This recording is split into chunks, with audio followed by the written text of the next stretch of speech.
host, and today I will talk about the movie Erin Brockovich. Erin Brockovich is a 2000 American biographical film directed by Steven Soderbergh and written by Susanna Grant. The film is based on the true story of Erin Brockovich, who fought with the energy company named Pacific Gas and Power Company, PG&E. Erin's fight against PG&E is like David and Goliath. This uncompromising path of justice is one of the biggest selling points of the film.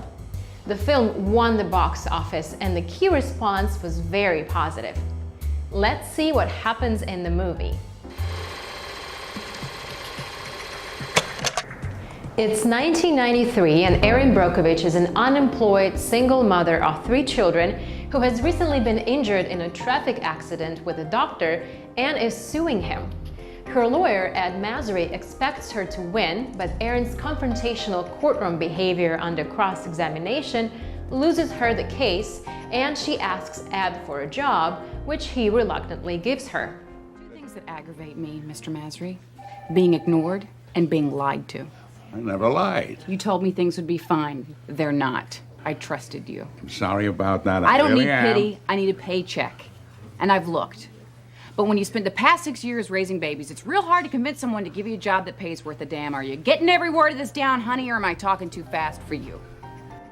Erin is given files for a real estate case where the PG&E company is offering to purchase the home of Donna Jansen, a resident of Hinckley, California.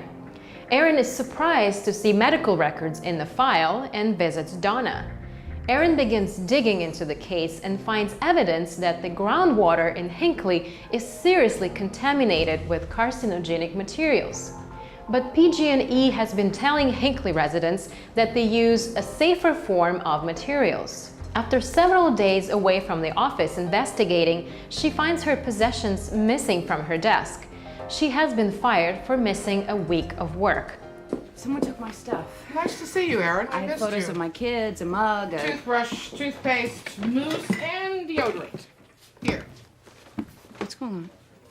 Well, there may be jobs where you can disappear for days at a time, but this isn't one of them. Here, you don't do the work, you don't get to stay. I've been working. That's all I've been doing. Ask Mr. Masry. He knows. You asked Mr. Masry. He fired you.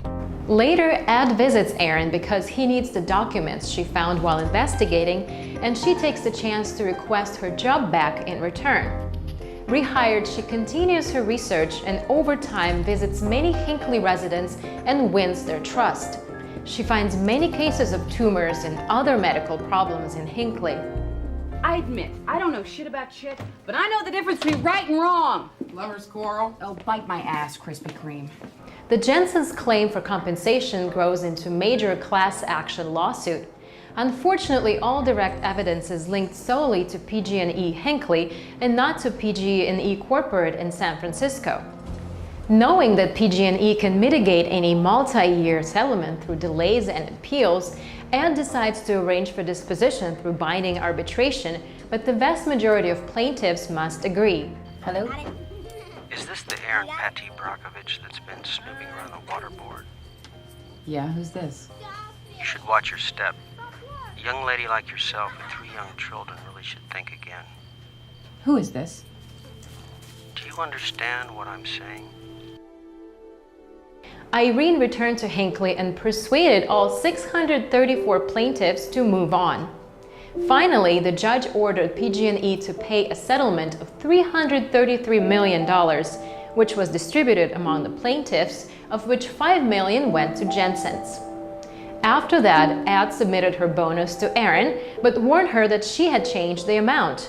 She said she deserves more respect, but was surprised to find that he has increased it, reaching $2 million. Ed, it is not about the number. It is about the way my work is valued in this firm. It's about how no matter what I do, you're not...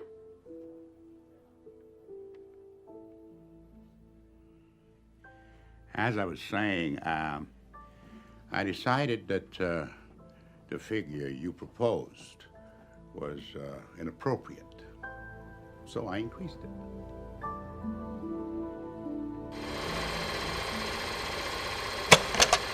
I never lied. You told me things would be fine. They're not. I trusted you. I'm sorry about that. I don't really need am. pity. I need a paycheck. And I've looked. I already made a huge dent in my savings. We'll figure it out. I admit, I don't know shit about shit, but I know the difference between right and wrong. Hello? Is this the Aaron Patti Brockovich that's been snooping around the waterboard? Yeah, who's this?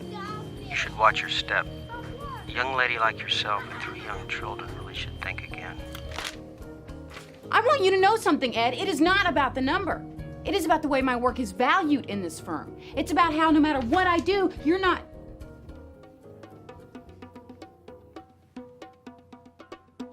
Sometimes the value of life depends on the meaning of life.